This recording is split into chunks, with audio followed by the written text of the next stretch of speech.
నేటి దేవుని వాక్యము. ప్రభువగు యెహోవాయే నాకు బలము.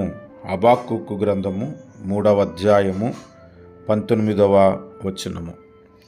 మన బలము మన ప్రభువు. చాలామందికి ఈ లోకములో వారి కులము బలము, వారి పలుకుబడి బలము, వారి ధనము బలము, వారికున్న ఈ లోక సంబంధమైన వాటి విషయాల్లో బలము కలిగి ఉంటారు. ప్రభువును ఆరాధిస్తున్న మనకు నిజమైన బలము, అనంత బలము, శక్తివంతమైన బలము ఎవరంటే మన దేవుడే. మనలను నడిపించే గొప్ప దేవుడు.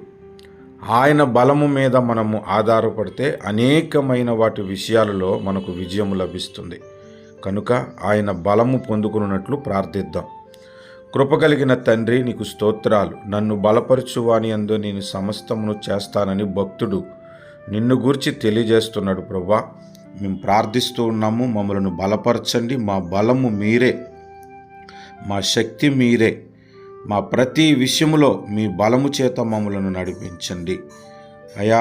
ఏ అడ్డంకులున్నా, ఏ ఇబ్బందులున్నా, ఎన్ని కష్టాలు ఉన్నా నీ బలము ద్వారా మేము జయించుటకు సహాయం చేయండి.